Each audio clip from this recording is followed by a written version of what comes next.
Hello everyone, welcome back to our channel Arunodayam's Biology. Today we are going to learn a different type of respiratory organs present in case of animals from a life processes chapter. Life process chapter lo manam respiration chadukuntunnamo. So what happens during respiration? Respiration lo em jarugutundi ante food breaks with the help of oxygen ni use cheskoni manam tinne digest cheskuన్న food material break అవుతుంది and energy is released. So ఎనర్జీతో పాటు some amount of carbon dioxide కూడా release అవుతుంది. So ఆక్సిజన్ని లోపల తీసుకుంటాము, break చేసి ఎనర్జీ రిలీజ్ చేసుకుంటాము, వదిలేసిన కార్బన్ డైఆక్సైడ్ని ఏం చేస్తాం, బయటికి పంపిస్తాం. సో ఇది రెస్పిరేషన్ ప్రాసెస్ అనమాట. So during the course of evolution, so ఎవల్యూషన్లో మనం ఆల్రెడీ వర్టిబ్రేట్స్ ఉంటాయని తెలుసు కదా. సో ఎవల్యూషన్లో యానిమల్స్ ఏం చేశాయంటే they have evolve different organs for respiration. So ఇలా ఆక్సిజన్ అట్మాస్ఫియర్లోంచి ఆక్సిజన్ని లోపల తీసుకోవడానికి అండ్ రెస్పిరేషన్లో ప్రొడ్యూస్ అయిన కార్బన్ డైఆక్సైడ్ని బయటకి రిలీజ్ చేయడానికి they have developed different organs. So organs అనేవి డెవలప్ చేసుకున్నాయి. Okay, in case of terrestrial animals అంటే ల్యాండ్ మీద ఉన్న యానిమల్స్ ఏం చేస్తాయంటే they will take atmospheric oxygen, అంటే గ్యాషియస్ ఫామ్లో ఆక్సిజన్ని తీసుకుంటాయి. So their respiratory organs are developed according to take atmospheric oxygen. అట్మాస్ఫియర్లో ఉన్న గ్యాషియస్ ఫామ్ ఆఫ్ ఆక్సిజన్ని లోపల తీసుకోవడానికి వీలుగా ఈ టెరెస్ట్రియల్ యానిమల్స్లో ఒక రకమైన రెస్పిరేటరీ ఆర్గన్స్ ఉంటాయి. అండ్ ఎక్వాటిక్ యానిమల్స్ అంటే నీళ్ళల్లో ఉండే యానిమల్స్ ఉంటాయి కదా, వాటిలో వచ్చేసరికి they will take dissolved oxygen. Dissolved oxygen అంటే the oxygen which is dissolved in వాటర్లో కరిగిపోయిన ఆక్సిజన్ని తీసుకుంటాయి aquatic animals. So these aquatic animals have specialised respiratory organs which are designed to take dissolved oxygen. So dissolved ఆక్సిజన్ని తీసుకోగలిగే respiratory ఆర్గన్స్ని develop చేసుకుంటాయి aquatic animals. So terrestrial animals ఏం చేస్తాయి, they will develop and design the respiratory organs in order to take atmospheric oxygen. Gaseous form of ఆక్సిజన్ని తీసుకునేందుకు వీలుగా ఉన్న రెస్పిరేటరీ ఆర్గన్స్ని డెవలప్ చేసుకుంటాయి. అండ్ ఎక్వాటిక్ యానిమల్స్ వచ్చేసరికి డిజాల్వ్డ్ ఆక్సిజన్ని తీసుకోవడానికి వీలుగా ఉన్న రెస్పిరేటరీ ఆర్గన్స్ని డెవలప్ చేసుకుంటాయి అన్నమాట. Okay, and since the amount of dissolved oxygen is low compare to the amount of oxygen in ఎయిర్తో కంపేర్ చేస్తే amount of oxygen present in water is low. అట్మాస్ఫియర్లో మనకి 21% ఆఫ్ ఆక్సిజన్ ఉంటుంది ఎయిర్లో మనకి. ఓకే, సో దాంతో compare చేస్తే వాటర్లో dissolve అయిన ఆక్సిజన్ అంటే డిజాల్వ్డ్ ఆక్సిజన్ మనకి తక్కువగా ఉంటుంది, వాటర్లో ఆక్సిజన్ తక్కువగా ఉంటుంది ఎయిర్లో కన్నా. సో అందుకని ఏమవుతుందంటే ఇన్ కేస్ ఆఫ్ ఎక్వాటిక్ యానిమల్స్లో the rate of breathing is much faster than that of we can see in terrestrial animals. So terrestrial యానిమల్స్లో చూసిన దానికన్నా మనకి ఎక్వాటిక్ యానిమల్స్లో రేట్ ఆఫ్ బ్రీతింగ్ ఎక్కువగా ఉంటుంది. అంటే ఫాస్ట్గా బ్రీతింగ్ తీసుకుంటే మనం పర్ మినిట్ ఒక 16-17 టైమ్స్ తీసుకుంటే ఎక్వాటిక్ యానిమల్స్ పర్ మినిట్ ఎక్కువసార్లు బ్రీతింగ్ తీసుకుంటాయి అనమాట. ఎందుకని, because the amount of oxygen in water is less when compare to the amount of oxygen present in air. Okay, fishes take in water through their mouths. So మనం ఎప్పుడైనా ఎక్వేరియంలో ఫిషెస్ని కనుక observe చేస్తే we can see they constantly open and close their mouths and gill slits. ఎక్వేరియంలో మనం ఫిషెస్ని observe చేస్తే ఫిషెస్ మనకి కాన్స్టెంట్గా మౌత్ని గిల్ స్లిట్స్ ఉంటాయి, వాళ్ళకి సైడ్స్ని గిల్ స్లిట్స్ ఉంటాయి. ఆ గిల్ స్లిట్స్ ఎప్పుడు క్లోజ్ ఓపెన్ అవుతూ కనిపిస్తాయి. ఎందుకు అంటే in case of fishes these play major important role in రెస్పిరేషన్లో ఈ మౌత్ అండ్ గిల్ స్లిట్స్ అనేవి మెయిన్ రోల్ ప్లే చేస్తాయి. Especially gill slits main role play చేస్తాయి. Okay, how respiration takes place in case of ఫిషెస్లో respiration ఎలా జరుగుతుందంటే when they open their mouth. So already చెప్పుకున్నాం కదా, fishes closes and opens their mouth constantly అని. So when they open their mouth open చేసినప్పుడు ఏమవుతుంది అంటే the dissolved oxygen which is present in water enters in to the body. So వాటర్తో పాటు dissolved oxygen కూడా వాటర్తో పాటు ఏమవుతుంది, మౌత్ ద్వారా బాడీ లోపలికి ఎంటర్ అవుతుంది ఫిషెస్లో. And that water will pass through the passages like pharynx, వీటన్నిటి ద్వారా పాస్ అవుతూ finally it reaches gill slits దగ్గరికి వెళ్తుంది. సో గిల్ స్లిట్స్ దగ్గర ఏమవుతుందంటే the oxygen which is present in the water gets absorbed into బ్లడ్లోకి absorb అవుతుంది ఆ వాటర్లో ఉన్న ఆక్సిజన్, అండ్ బ్లడ్లో ఉన్న కార్బన్ డైఆక్సైడ్ వాటర్లోకి ఎంటర్ అవుతుంది. దాన్ని డిఫ్యూజన్ అనే ప్రాసెస్ అని పిలుస్తాము. సో డిఫ్యూజన్ ప్రాసెస్లో ఏమవుతుంది, హయ్యర్ కాన్సన్ట్రేషన్ నుంచి ఏమవుతుంది, గ్యాసెస్ లోయర్ కాన్సన్ట్రేషన్కి పాస్ అవుతాయి అన్నమాట. ఓకే, సో వాటర్లో ఆక్సిజన్ ఎక్కువ ఉంది, బ్లడ్లో తక్కువ ఉంది ఆక్సిజన్. సో అందుకని ఏమవుతుంది, వాటర్లోంచి ఆక్సిజన్ కాస్త బ్లడ్లోకి ఎంటర్ అవుతుంది గిల్ స్లిట్స్లో. అండ్ బ్లడ్లో కార్బన్ డైఆక్సైడ్ ఎక్కువ ఉంది, వాటర్లో కార్బన్ డైఆక్సైడ్ తక్కువ ఉంది. సో అందుకని ఏమవుతుంది, బ్లడ్లో నుంచి కార్బన్ డైఆక్సైడ్ వాటర్లోకి ఎంటర్ అవుతుంది. ఇప్పుడు ఈ కార్బన్ డైఆక్సైడ్తో ఉన్న వాటర్ ఏమవుతుంది, గిల్స్లెస్ ద్వారా బాడీ బయటికి వెళ్ళిపోతుంది ఫిషెస్లో. అర్థమైంది కదా, అంటే ఆక్సిజన్ ఫిష్ బాడీకి మౌత్ ద్వారా ఎంటర్ అవుతుంది, కార్బన్ డైఆక్సైడ్ గిల్స్లెస్ ద్వారా బయటికి వెళ్ళిపోతూ ఉంటుంది అనమాట. Okay, this is how respiration takes place in case of fishes. డీటెయిల్గా మనకి ఇవ్వలేదు, బట్ బ్రీఫ్గా చెప్తున్నాను. So the type of respiration taking place in case of fishes is called as branchial respiration అంటాం. That means taking place through gills ద్వారా జరిగింది కాబట్టి bronchial respiration అంటాం. అలాగే టెరెస్ట్రియల్ యానిమల్స్లో కూడా we have different organs for respiration. Terrestrial యానిమల్స్లో different organs ఉంటాయి రెస్పిరేషన్కి. అట్మాస్ఫియర్లోని ఆక్సిజన్ని తీసుకోవడానికి different type of organs are present. For example, in case of insects like butterflies, cockroaches, they have a windpipe like structure called as trachea. Insects, cockroaches, butterflies లాంటి వాటిల్లో వాటి బాడీలో రెస్పిరేటరీ ఆర్గన్స్ ఏముంటాయి అంటే ట్రెకియా ఉంటాయి. Trachea long pipe like structures ఉంటాయి. So అవి ఆక్సిజన్ని లోపల తీసుకుని కార్బన్ డైఆక్సైడ్ బయటికి పంపించడానికి హెల్ప్ చేస్తాయి. So in case of insects, the respiratory organs are trachea and the type of respiration taking them is called as tracheal respiration అని పిలుస్తాం. Okay, knowledge కోసం చెప్తున్నా, ఇది మనకి సిబిఎస్ఈ సిలబస్లో ఇవ్వలేదు. ఓల్డ్ సిలబస్లో డీటెయిల్ వీడియోస్ ఉన్నాయి, కావాలంటే మీరు అక్కడికి వెళ్ళి రెస్పిరేషన్ అనే ప్లేలిస్ట్లోకి వెళ్ళి చూడొచ్చు. నెక్స్ట్, టెరెస్ట్రియల్ యానిమల్స్లోనే some other animals like earthworms, ఫ్రాగ్స్లో వచ్చేసరికి respiration takes place through skin. అట్మాస్ఫియర్లో ఉన్న ఆక్సిజన్ని స్కిన్ ద్వారా తీసుకుంటాయి. So that type of respiration is called as cutaneous respiration అని పిలుస్తాం. సో టెరెస్ట్రియల్ యానిమల్స్లోనే మళ్ళీ డిఫరెంట్ ఆర్గన్స్ ఉన్నాయి రెస్పిరేషన్కి. ఇన్సెక్ట్స్లో అయితే ట్రెకియా ఉన్నాయి, ట్రెకియల్ రెస్పిరేషన్ అంటాము. కొన్ని animals like frogs, earthworms లాంటి వాటిలో స్కిన్ ద్వారా జరుగుతుంది, దాన్ని క్యూటేనియస్ రెస్పిరేషన్ అంటాం. In case of some animals like human beings, మనలో ఏముంటాయంటే లంగ్స్ ఉంటాయి అట్మాస్ఫియర్ నుంచి ఆక్సిజన్ని తీసుకుని కార్బన్ డైఆక్సైడ్ రిలీజ్ చేయడానికి. So the type of respiration taking place in us is called as pulmonary respiration అంటాం. ఓకే, లంగ్స్ ద్వారా అయితే పల్మనరీ రెస్పిరేషన్, స్కిన్ అయితే క్యూటేనియస్ రెస్పిరేషన్, ట్రెకియా అయితే ట్రెకియల్ రెస్పిరేషన్ అని పిలుస్తాం. These organs have a very thin and delicate structure for increasing the surface area to take atmospheric oxygen. And ఈ ఆర్గన్స్లో ఒక thin delicate structure ఉంటుందంట. ప్రతి రెస్పిరేటరీ ఆర్గాన్లోనూ ఒక thin delicate structure surface ఉంటుంది. ఎందుకు యూజ్ అవుతుందంటే they are useful for increasing the surface area for absorption of atmospheric oxygen. బయట నుంచి ఎక్కువ అమౌంట్ ఆఫ్ ఆక్సిజన్ అబ్జర్వ్ తీసుకోవడం కోసం ప్రతి రెస్పిరేటరీ ఆర్గాన్లోనూ ఒక థిన్ డెలికేట్ స్ట్రక్చర్, ఒక థిన్ డెలికేట్ సర్ఫేస్ ఉంటుంది, ఒక మెంబ్రెయిన్ ఉంటుందన్నమాట. As this structure is placed inside the body. ఈ స్ట్రక్చర్ ఎక్కడ ఉంటుంది, బాడీ లోపల ఉంటుంది. ఎందుకంటే ఇట్ హ్యాస్ టు బీ ప్రొటెక్టివ్గా ఉండాలి కాబట్టి బాడీ లోపల ఉంటుంది ఈ స్ట్రక్చర్. అట్మాస్ఫిరిక్ ఆక్సిజన్ని వీళ్ళంత ఎక్కువగా తీసుకోవడానికి యూజ్ అయ్యే ఈ thin and delicate structure body లోపల ఉంటుంది కాబట్టి there have to be passages that will take air to this area. So లోపల ఎక్కడో డీప్ ప్రొటెక్టెడ్గా ఉన్న ఈ స్ట్రక్చర్ దగ్గరికి ఆక్సిజన్ వెళ్ళాలి అంటే దేర్ ఆర్ ప్యాసేజెస్. మన బాడీలో ప్యాసేజెస్ ఉంటాయి యానిమల్స్ బాడీలో. అంటే నోస్, ఫర్ ఎగ్జాంపుల్ మనల్ని తీసుకోండి, మన నోస్ ద్వారా ఎయిర్ని తీసుకుంటాం. నోస్ దగ్గర నుంచి ఆ సర్ఫేస్ ఏరియా ఇంక్రీజ్ చేసే థిన్ డెలికేట్ స్ట్రక్చర్ని ఆల్వియోలై అంటాం మన బాడీలో. Of course we're going to learn, మనం చదువుకోబోతున్నాం ఇప్పుడు. సో మన నోస్ దగ్గర నుంచి ఈ ఆల్వియోలై దాకా వెళ్ళాలి అంటే మధ్యలో బోల్డని ప్యాసేజెస్ ఉంటాయి. ఈ ప్యాసేజెస్ ద్వారా ఎయిర్ ఏమవుతుంది, పాస్ అవుతూ ఫైనల్గా it reaches alveoli. And there a mechanism called diffusion takes place. ఇలా ఈ పాసేజెస్ ద్వారా ఈ స్ట్రక్చర్ దగ్గరికి వెళ్ళిన ఎయిర్ ఏమవుతుంది అంటే డిఫ్యూజన్ జరుగుతుంది అక్కడ. ఇప్పుడే చెప్పుకున్నాం కదా, higher concentration to lower concentration అని, అంటే oxygen in carbon dioxide out అనే ప్రాసెస్ అనేది జరుగుతుంది. ఆ ప్రాసెస్ని డిఫ్యూజన్ అని పిలుస్తాము. సో దీని గురించి డీటెయిల్డ్ ఎక్స్ప్లెనేషన్ మనం ఇప్పుడు చదువుకోబోతున్నాం.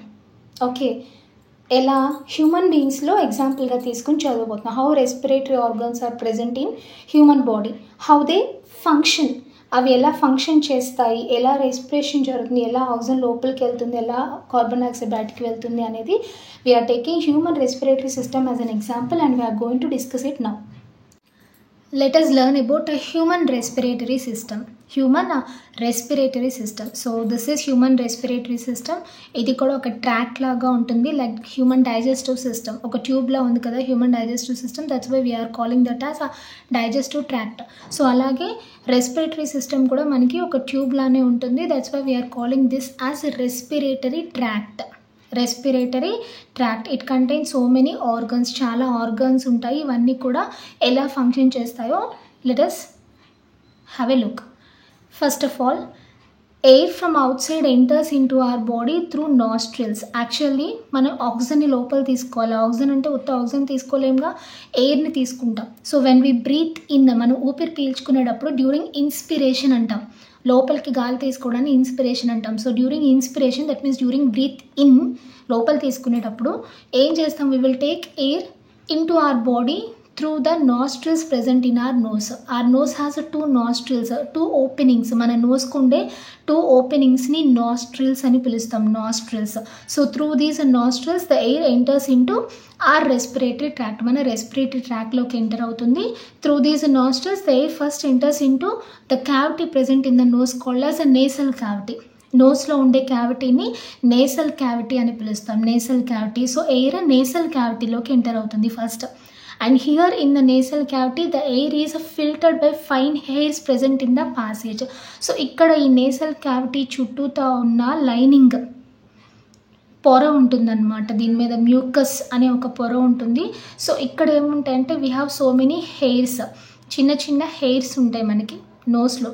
సో ఈ హెయిర్స్ ఏం చేస్తుంటే దే విల్ ఫిల్టర్ ఎయిర్లో ఉన్న డస్ట్ పార్టికల్స్ అన్నిటిని ఫిల్టర్ చేస్తాయి. They prevent the entry of dust particles through air into our respiratory tract. So respiratory tract లోపలికి డస్ట్ పార్టికల్స్ ఎంటర్ అవ్వకుండా ఈ నేసల్ క్యావిటీలో ఉన్న హెయిర్ లైక్ స్ట్రక్చర్స్ ఫిల్టర్ చేస్తాయి.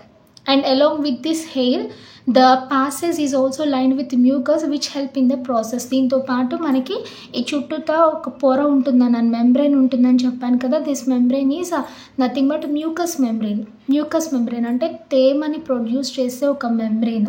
మ్యూకస్ అనే తేమని ప్రొడ్యూస్ చేస్తుంది అనమాట. సో ఈ మ్యూకస్ మెంబ్రెయిన్ కూడా ఏం చేస్తుందంటే it also helps in filtering the air. So dust particles ఏమైనా ఉంటే ఆ మ్యూకస్ లైనింగ్కి అటాచ్ అయిపోతాయి, స్టిక్ అయిపోతాయి. సో అలా ఆ మ్యూకస్ లైనింగ్ కూడా ఎయిర్ని ఫిల్టర్ చేస్తుంది. Okay, and next the air gets filtered in the nasal cavity. So nasal క్యావిటీలో ఎయిర్ ఫిల్టర్ అయిపోతుంది. Next the air enters in to our థ్రోట్లోకి ఎంటర్ అవుతుంది. యాక్చువల్గా ఇంకా ఇక్కడ చాలా ఆర్గన్స్ ఉంటాయి మనకి నేసల్ క్యావిటీలోంచి. ఫస్ట్ ఆఫ్ ఆల్ మనకి ఫానిక్స్ అనే స్ట్రక్చర్ ఉంటుంది, అక్కడికి ఎంటర్ అవుతుంది. ఇదిగోండి ఫానిక్స్. సో అక్కడ నుంచి లానిక్స్కి ఎంటర్ అవుతుంది. లానిక్స్ నుంచి this structure is called as trachea అంటాం. ట్రెకియాలోకి ఎంటర్ అవుతుంది air. So air from nasal cavity gets filtered and enters into the next part of our respiratory tract called as pharynx.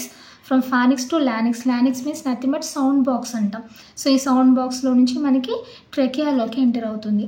Okay, this trachea contains ring like cartilage which help in the preventing the collapsing of trachea. So ఈ trachea చుట్టూతో మనకి rings ఉన్నాయి which are made up of cartilage. Cartilage అంటే soft bony స్ట్రక్చర్ని cartilage అంటాము. మనకి ఇయర్స్లో ఉండేది, మనకి ఎక్స్టర్నల్ ఇయర్ మీద ఉండేది కార్టిలేజే. ఓకే, ఇలాస్టిక్గా ఉంటుందన్నమాట. So elastic bone like structure called cartilaginous rings ఉంటాయి మనకి ట్రెకియా మీద. ఎందుకు యూజ్ అవుతాయంటే they help in preventing the collapse of a trachea. ఈ ట్రెకియా కొలాప్స్ అయిపోకుండా, డ్యామేజ్ అవ్వకుండా ఈ రింగ్స్ ఆఫ్ కార్టిలేజ్ హెల్ప్ చేస్తాయి. ఎలాగా అని మీకు అనుమానం రావచ్చు. వెన్ వి కాఫ్, మనం దగ్గుతూ ఉన్నప్పుడు ఏమవుతుంది, air will get rushed out of our respiratory tract. మన లంగ్స్లో నుంచి ఎయిర్ ఈ ట్రెకియా ద్వారా ఒక్కసారి రష్ అవుట్ అయ్యి బయటకు వస్తుంది. సో అలాంటి సిచ్యువేషన్స్లో అలా ఎయిర్ ఫాస్ట్గా రష్ అవుట్ అవుతున్నప్పుడు లేదా రష్ ఇన్ అవుతున్నప్పుడు ఈ ట్రెకియా అనేది కొలాప్స్ అవ్వకుండా, డ్యామేజ్ అవ్వకుండా ఈ చుట్టూతోనో కార్టిలేజినస్ రింగ్స్ ఏం చేస్తాయి, ట్రెకియాకి ఎలాస్టిసిటీ ప్రొడ్యూస్ చేస్తాయి. సో అలా ట్రెకియా డ్యామేజ్ అవ్వకుండా ఉంటుందన్నమాట. సో ఎయిర్ ఏమవుతుంది, లానిక్స్ నుంచి ట్రెకియాలోకి ఎంటర్ అవుతుంది. అక్కడ నుంచి it will pass through these tubes. ఇక్కడ ట్రెకియా 2 బ్రాంచెస్గా డివైడ్ అయింది. యాక్చువల్గా ఇదంతా మనకి సిబిఎస్ఈ సిలబస్లో ఇవ్వలేదు, బట్ చూడండి. Okay, so trachea divides into 2 branches called as bronchi అంటాం. బ్రాంకైగా డివైడ్ అవుతుంది. Each bronchi enters into each lung. ఒక్కొక్క బ్రాంకస్ ఒక్కొక్క లంగ్లోకి ఎంటర్ అవుతుంది. బ్రాంకస్ అంటే సింగులర్ టర్మ్. ఒక్కొక్క బ్రాంకస్ ఒక్కొక్క లంగ్లోకి ఎంటర్ అయింది. And after entering into lungs the bronchi divides into still more branches called as బ్రాంక్యూల్స్. ఇంకా బ్రాంచెస్గా డివైడ్ అయింది, ఆ బ్రాంచెస్ని బ్రాంక్యూల్స్ అంటాం. అట్ లాస్ట్ ప్రతి బ్రాంక్యూల్కి ఎండింగ్లో మనకి బెలూన్ లైక్ స్ట్రక్చర్స్ ఉన్నాయి. Those balloon like structures are nothing but alveoli.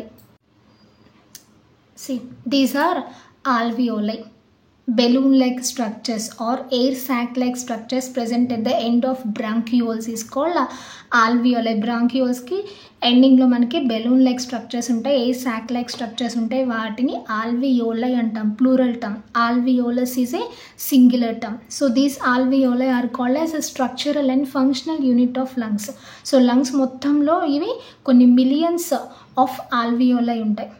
Okay, కొన్ని మిలియన్స్ ఆఫ్ alveoli ఉంటాయి, ఇవన్నీ కలిసి లంగ్ని తయారు చేస్తాయి అనమాట. That's why these are called as a structural units of lungs అని పిలవచ్చు, ఎందుకంటే లంగ్స్ స్ట్రక్చర్ alveoliతోనే ఫామ్ అయింది కాబట్టి.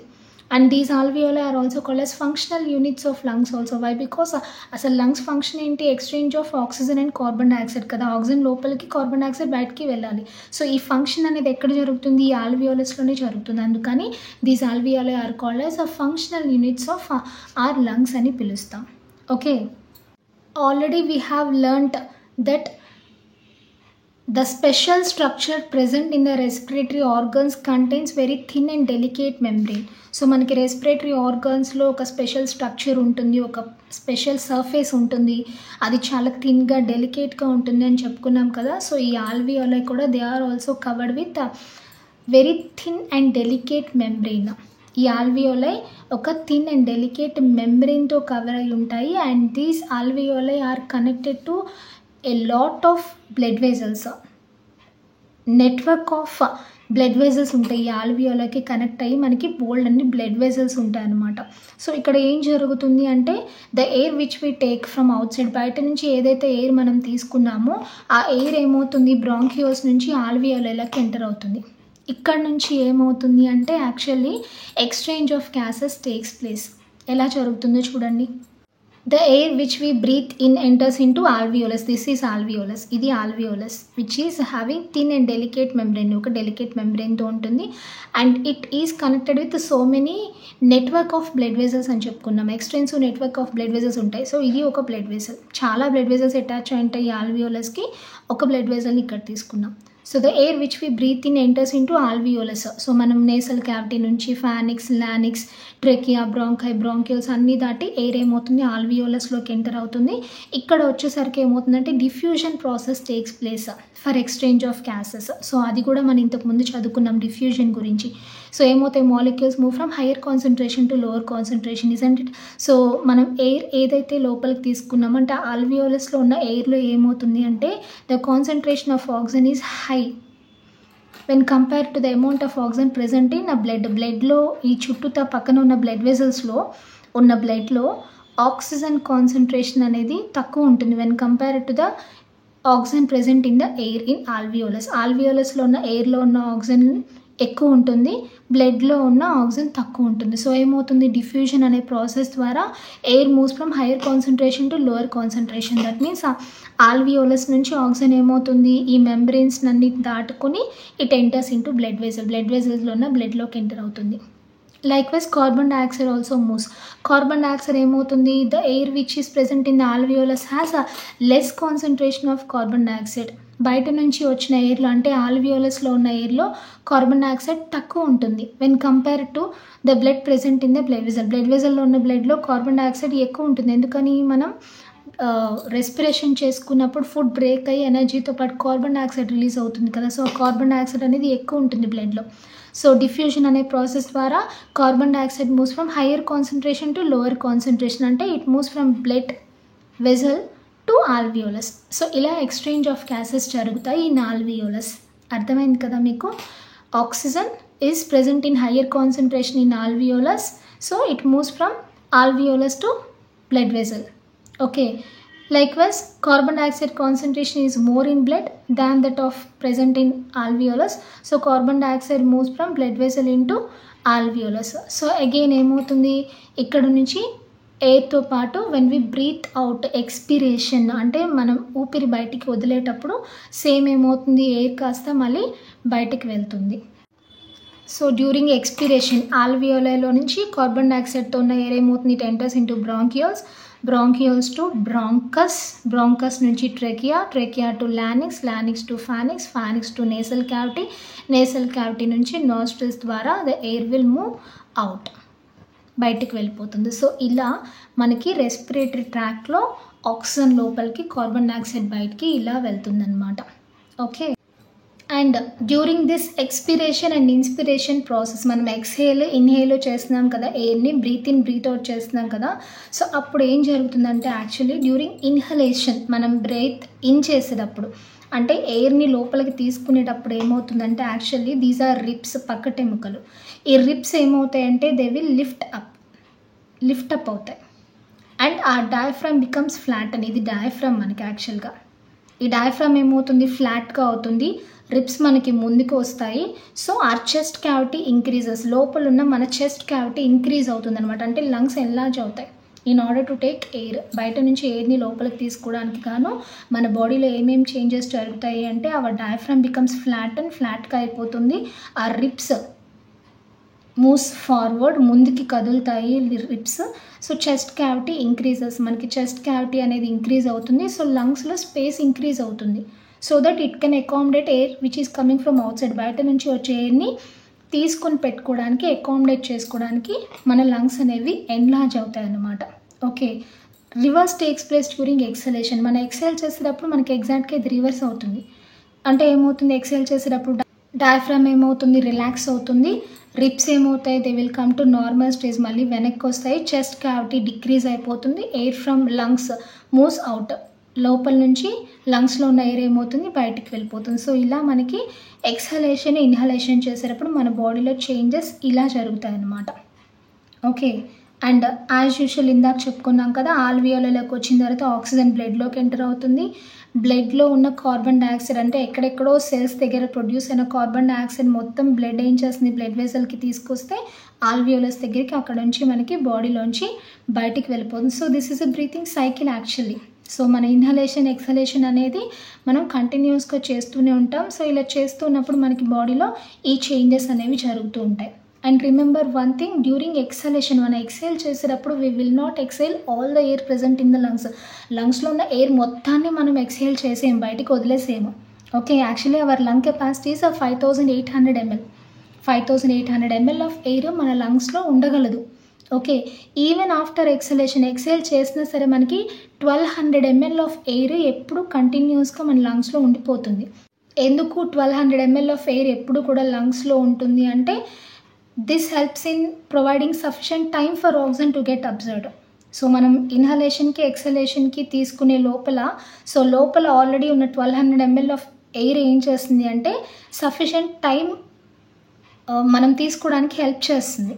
ఆక్సిజన్ లోపలికి, కార్బన్ డైఆక్సైడ్ బయటికి రిలీజ్ అవ్వడానికి సఫిషియంట్ టైంని ప్రొవైడ్ చేస్తుంది అనమాట లోపల ఉన్న 1200 ml of air. Okay, when the body size of animals is large, diffusion pressure alone cannot take care. Body size పెరిగే కొద్దీ ఏమవుతుందంటే diffusion pressure is not enough to deliver oxygen to all parts of our body. మన బాడీలో millions and trillions of cells ఉంటాయి. So అన్ని సెల్స్కి oxygen pass చేయాలి అంటే ఉత్త డిఫ్యూషన్ ప్రాసెస్ అనేది సరిపోదు యాక్చువల్గా. ఓకే, ఉత్త డిఫ్యూషన్ ప్రాసెస్ అనేది మనకి సింగిల్ సెల్లర్ ఆర్గానిజమ్స్ ఉన్నాయి, అమీబా, పారామిష్మా లాంటి వాటిల్లో అయితే diffusion process is enough. Oxygen లోపలికి, కార్బన్ డైఆక్సైడ్ బయటికి తీసుకోవడానికి, రెస్పిరేషన్ పర్ఫెక్ట్గా జరగడానికి వెళ్ళిపోతుంది. బట్ మన లార్జ్ బాడీస్, మల్టీ సెల్లర్ ఆర్గానిజమ్స్లో వచ్చేసరికి this diffusion process is not enough. Oxygen ఇక్కడ మన ఆల్వియోలస్లో చూసాం, డిఫ్యూషన్ ప్రాసెస్ ద్వారా కార్బన్ డైఆక్సైడ్ బయటకు వచ్చింది, ఆక్సిజన్ లోపలికి వచ్చింది. బట్ అక్కడ నుంచి ఏమవ్వాలి, బాడీలో ఉన్న సెల్స్ అన్నిటికీ ఆక్సిజన్ పాస్ అవ్వాలిగా. సో ఆ ప్రాసెస్ జరగడానికి గాను in case of large sized animals we have some special respiratory pigments in hour blood. మన బ్లడ్లో స్పెషల్ రెస్పిరేటరీ పిగ్మెంట్స్ ఉంటాయి. ఆ పిగ్మెంట్స్ ఏం చేస్తుంటే they will take those oxygen and carbon dioxide, ఆ గ్యాసెస్ని ఆ రెస్పిరేటరీ పిగ్మెంట్స్ తీసుకొని సెల్స్ అన్నిటికీ పాస్ చేస్తాయి అన్నమాట. In case of human beings we have haemoglobin in our blood. మన బ్లడ్లో హీమోగ్లోబిన్ అనే ఒక రెస్పిరేటరీ పిగ్మెంట్ ఉంటుంది. It has high affinity for oxygen. ఆక్సిజన్ని కంబైన్ చేసుకునే ఎఫినిటీ దానికి ఎక్కువ ఉంటుందన్నమాట. సో ఈ పిగ్మెంట్ ఏం చేస్తుందంటే it readily absorbs oxygen which enters into alveolus. ఆల్వియోలస్లోంచి బ్లడ్ వెసల్లోకి వచ్చిన ఆక్సిజన్ని రెడీగా అబ్జర్బ్ చేసుకొని యాడ్ చేసుకొని మన బాడీలో ఉన్న సెల్స్ అన్నిటికీ పాస్ చేస్తుంది. అట్ ద సేమ్ టైం ఎక్కడెక్కడో మన సెల్స్ దగ్గర ప్రొడ్యూస్ అయిన కార్బన్ డైఆక్సైడ్ని హీమోగ్లోబినే దాంతో కంబైన్ చేసుకొని ఈ లంగ్స్ దగ్గర తీసుకొచ్చి బయటికి వెళ్ళిపోవడానికి హెల్ప్ చేస్తుంది అనమాట. సో అలా in case of large sized organisms, that means multi cellular ఆర్గానిజమ్స్లో diffusion process is not sufficient to pass oxygen and carbon dioxide to all the cells. అందుకని రెస్పిరేటరీ పిగ్మెంట్స్ ఉంటాయి. ఇన్ కేస్ ఆఫ్ హ్యూమన్ బీయింగ్స్లో అయితే మనకి haemoglobin అనే pigment ఉంది. So వేరే యానిమల్స్లో వేరే పిగ్మెంట్స్ ఉంటాయి, హీమోసైనిన్ అనే పిగ్మెంట్ ఉంటుంది. అలా డిఫరెంట్ పిగ్మెంట్స్ ఉంటాయి రెస్పిరేటరీ గ్యాసెస్ని పాస్ చేయడానికి. So that is about our respiratory system. And మనకి డూ యూ నోలో ఒక పాయింట్ ఇచ్చాడు, alveolar surface was spread out. ఒకవేళ ఈ ఆల్వియోలై అన్నిటినీ కనుక మనం స్ప్రెడ్ చేస్తే, మన లంగ్స్లో ఉన్న ఆల్వియోలై ఒక్కొక్క దాన్ని తీసి మనం నేల మీద ఇలా పరిచి పెడితే they will cover about 80 metres square. 80 metres square ఏరియాని ఆక్యుపై చేస్తంట. అంటే అన్ని మిలియన్స్ ఆఫ్ ఆల్వియోలై ఉంటాయి మన లంగ్స్లో, which is equivalent to a tennis court. మనకి టెన్నిస్ కోర్ట్ ఉంటుంది కదా, ఆ ప్లేస్ మొత్తం నింపేసి ఆల్వియోలై ఉంటాయి మనకి లంగ్స్లో. ఓకే, సో ఆ లంగ్స్లో ఉన్న ఆల్వియోలై అన్నీ ఎంత ఆక్సిజన్ని మన బాడీకి సప్లై చేస్తే, ఎంత కార్బన్ డైఆక్సైడ్ని బయటికి పాస్ చేస్తాయో ఒకసారి మీరే ఇమాజిన్ చేసుకోండి. ఓకే, అండ్ డిఫ్యూజన్ గురించి మాట్లాడుకున్నాం కదా. Diffusion is not sufficient to transport gases. అందుకనే మనకి హీమోగ్లోబిన్ అనే పిగ్మెంట్స్ ఉంటాయని చెప్పుకున్నాం. ఒకవేళ హీమోగ్లోబిన్ లాంటి పిగ్మెంట్స్ మన బాడీలో లేవనుకుందాం, ఓన్లీ డిఫ్యూజన్ ప్రాసెస్ ద్వారానే ఆక్సిజన్ కార్బన్ డైఆక్సైడ్ ట్రాన్స్ఫర్ అవ్వాలి అంటే it will take 3 years of time for moving a molecule of oxygen from our lungs to toes. మన లంగ్స్ నుంచి, మన లంగ్స్ దగ్గరకు వచ్చిన ఆల్వియోలస్లో ఉన్న ఆక్సిజన్, ఒక ఆక్సిజన్ మాలిక్యూల్ మన లంగ్స్ నుంచి మన టోస్ కాలి వేళ్ళ వరకు వెళ్ళాలి అంటే 3 years టైం పడుతుందంట. అంతవరకు మనం ఏం చేస్తాం? So thank God that we have respiratory pigments in our body. Multi cellular ఆర్గానిజమ్స్లో మనకి డిఫ్యూజన్ అనే ప్రాసెస్ చాలా లేట్ పడుతుంది కాబట్టి మనకి అడిషనల్గా రెస్పిరేటరీ పిగ్మెంట్స్ అనేవి ఉన్నాయి.